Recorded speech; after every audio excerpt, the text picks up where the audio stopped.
Kemudian setelah itu malaikat Jibril setelah memberikan kabar gembira bahwasanya umat Nabi Muhammad sudah dapat jaminan surga, kemudian Nabi Muhammad menyerahkan kepada malaikat Israel. Sebab waktu itu malaikat Israel sudah berada di rumah Rasulullah. Yang semula malaikat Jibril ngobrol dengan Rasulullah, lalu malaikat Jibril berkata, "Ya Rasulullah, di depan ada malaikat Israel mau masuk." Kata Rasulullah, "Boleh masuk, silakan." Kemudian malaikat Israel mengucapkan salam, dan setelah mengucapkan salam, malaikat Israel menawarkan, "Ya Rasulullah, aku disuruh oleh Allah untuk mencabut nyawamu atau membiarkan engkau." Dalam riwayat, aku disuruh oleh Allah untuk memberikan pilihan kepadamu, al-baqa' fid dunya, tetap di dunia, atau ar-rafiqul a'la, atau dengan Allah. Nabi Muhammad menjawab, ar-rafiqul a'la, dengan Allah. Kemudian setelah itu Nabi Muhammad berdoa agar umatnya selamat. Setelah ada jaminan umatnya selamat, malaikat Israel, "Sudahlah, cabut nyawaku kalau memang sudah waktuku." Mulailah Nabi Muhammad dicabut nyawa beliau oleh malaikat Israel. Dan di saat Nabi Muhammad mulai dicabut nyawa beliau oleh malaikat Israel, Nabi Muhammad mengatakan, mahadha, apa ini wahai Israel? Malaikat Israel kemudian menjawab, "Ya Rasulullah, itu adalah sakaratul maut, itu adalah sakitnya di dalam kematian." Kemudian Nabi Muhammad mengangkat tangannya sambil berucap, "La ilaha illallah, inna lil mauti la sakarat." Tidak ada Tuhan selain Allah, sungguh di dalam kematian ada sakitnya, sakit kematian, yaitu sakaratul maut. Kemudian Nabi Muhammad memohon, "Ya Allah, Allahumma khaffif alayya sakaratul maut." Ya Allah, ringankan sakaratul mautku ini ya Allah. Dijawab oleh malaikat Israel, "Ya Rasulullah, itu sudah aku ringankan 70 kali." Nabi Muhammad menoleh, "Apa malaikat Israel? Sudah kau ringankan 70 kali keringanan?" "Iya ya Rasulullah, sungguh aku tidak pernah mencabut seorang hamba lebih lembut dari cara mencabut nyawamu.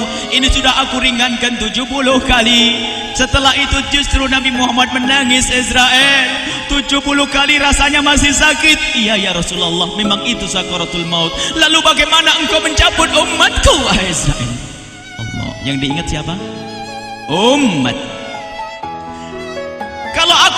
Kalau engkau mencabutku dengan ringan seperti ini masih sakit, bagaimana engkau mencabut umatku ya Israel?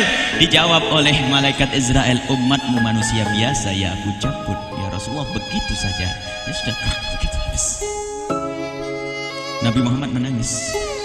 Tiba-tiba Nabi Muhammad mengangkat tangan dan memohon kepada Allah, "Allah, Allah, inna lil mauti la sakarat, la ilaha illallah, inna lil mauti la sakarat." Sungguh di dalam kematian ada sakaratul maut. Allahumma khaffif ala ummati sakarat maut. Ya Allah, ringankan dari umatku sakaratul maut, wa tsaqqil alayya, dan bebankan kepadaku.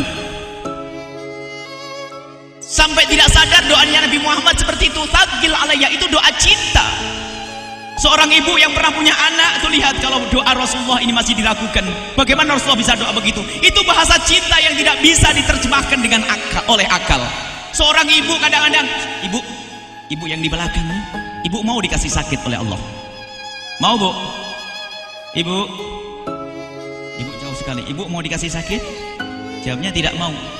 Tapi suatu ketika seorang ibu melihat anaknya sakit, ngomong, "Sudahlah nak, jangan kamu yang sakit, biar ibu yang sakit." Ada atau tidak?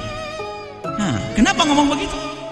Itu bahasa cinta itu. Tidak rela kalau anak ini sakit, biar aku saja yang sakit. Itu yang dirasakan Rasulullah. Sakaratul maut begitu sakitnya, membayangkan betapa sakitnya umat Nabi Muhammad di saat dicabut nyawa beliau. Maka Rasulullah mengatakan, "Ya Allah, ringankan sakaratul maut dari umatku, bebankan kepadaku saja ya Allah. Wala sawfa yu'tika fatarda." Permintaan Nabi Muhammad tidak ditolak oleh Allah, dikabul dan dikabul wahai Muhammad. Sallu ala Nabi Muhammad.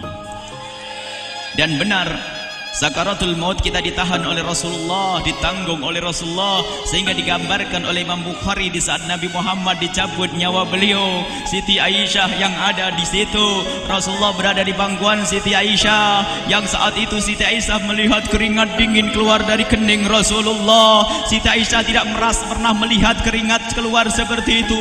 Bahkan di saat dipegang kepala Rasulullah, panasnya melebihi dari panasnya orang biasa. Setiap kali ada kain dicelupkan di air, ditempelkan di kening Rasulullah langsung mengering. Saat itu Nabi Muhammad mengucapkan kalimat la ilaha illallah innal lil mauti la sakarat. Kemudian Nabi Muhammad berpesan dengan banyak pesan, dan di antara pesan Rasulullah adalah akri minni ala ummati salam, akri minni salam ala ummati wa ala man ittaba'ani wa ala man tabi'ani min ila yaumil qiyamati. Aku titip salam kepada umatku dan orang yang mengikutiku sampai hari kiamat. Sadari salam Rasulullah. Sebelum meninggal masih ingat titip salam. Salam kepada siapa? Bukan salam kepada siapa-siapa, tapi salam kepada kita. Maka mari kita mengucapkan salam kepada Rasulullah, karena Rasulullah sudah salam duluan kepada kita. Mari kita sejenak bersalam kepada Rasulullah dan hadirkan Rasulullah ada di mata kita dan di hati kita. Mari kita bersama-sama mengucapkan salam. Assalamualaikum ya Rasulullah. Assalamualaikum ya Rasulullah. Assalamualaikum ya Habiballah. Assalamualaikum ya Nabi Allah. Rasulullah mengucapkan salam untuk kita. Dan di saat itu Rasulullah keringat dingin keluar, maka oleh Siti Aisyah diusap. Oleh Siti Aisyah diusap, bayangkan saat itu Nabi Muhammad di pangkuan Siti Aisyah dan diusap oleh Siti Aisyah. Siti Aisyah berkata, keringat Rasulullah mengucur deras hingga aku usap, dan aku usap dengan tangannya Rasulullah. Diusap dengan tangannya Rasulullah. Siti Aisyah memegang tangan Rasulullah sendiri yang digunakan untuk mengusap keringat Rasulullah. Sahabat bertanya, Aisyah, kenapa harus dengan tangan Rasulullah tidak dengan tanganmu? Lihat jawab Siti Aisyah, karena tangan Rasulullah lebih lembut dari tanganku. Sallu ala Nabi Muhammad. Masih sempat nyanjung itu sahabat Nabi. Dalam keadaan begitu masih menyadari kelembutan tangan Rasulullah, jasad Rasulullah, kemuliaan Rasulullah sallallahu alaihi wasallam. Dan aku lebih menginginkan bahwasanya yang menyentuh jidat Nabi Muhammad adalah tangan yang paling mulia di dunia dan di akhirat. Siti Aisyah enggak berani menyentuhkan. Pengennya yang disentuhkan di kening Rasulullah adalah tangannya Rasulullah sallallahu alaihi wasallam. Kemudian setelah itu Nabi Muhammad merasakan sakit yang sangat untuk kita. Kemudian Nabi Muhammad mengangkat tangan tinggi-tinggi mengucapkan la ilaha illallah inna lil mauti la sakarat. Tiba-tiba tangan itu semakin turun dan ditangkap oleh Siti Aisyah.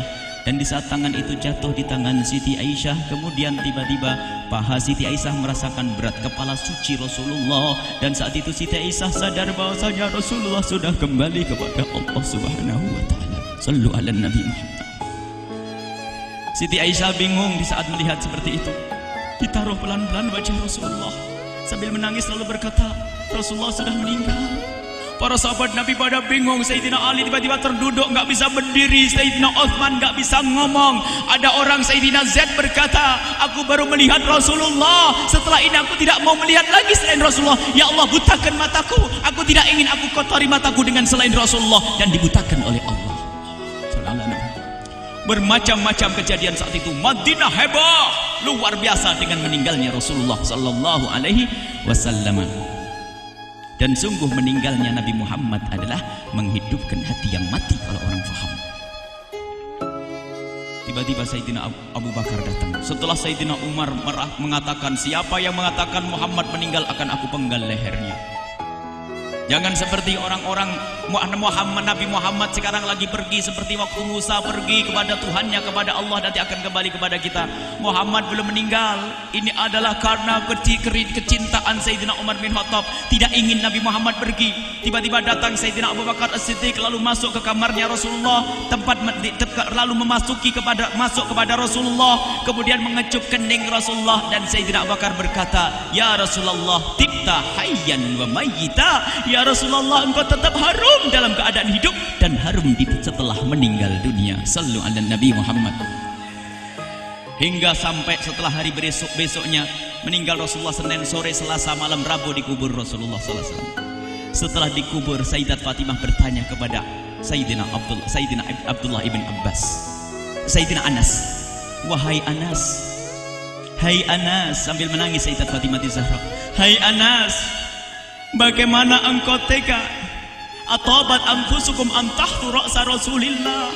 Apakah engkau rela menaburkan debu di atas kepala Rasulullah? Sayyidina Anas menangis kaget, ya wahai binta Rasulillah, kalau kami tidak dilupakan oleh Allah, niscaya tidak ada yang bisa mengubur Rasulullah. Jadi saat itu dilupakan oleh Allah, sehingga mereka tidak menyadari melakukan itu semua. Kalau mereka sadar, tidak akan bisa mengubur Rasulullah sallallahu alaihi wasallam. Ini yang diungkapkan oleh Sayyidina Anas, kalau seandainya kami tidak dilupakan oleh Allah, niscaya kami tidak akan mampu mengubur Rasulullah sallallahu alaihi wasallam.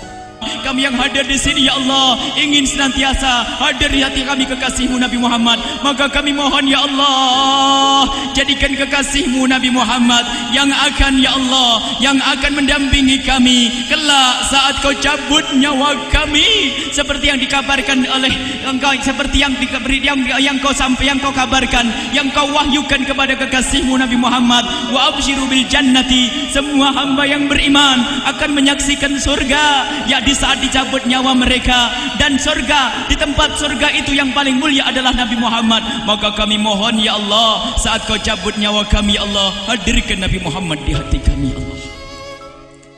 Dan kami mohon, ya Allah, saat di alam barzah nanti, ya Allah, saat yang sangat mengerikan itu, ya Allah, kami mohon hadirkan kekasih-Mu Nabi Muhammad, sehingga kami tidak takut dan gentar lagi dengan malaikat mungkar nakir.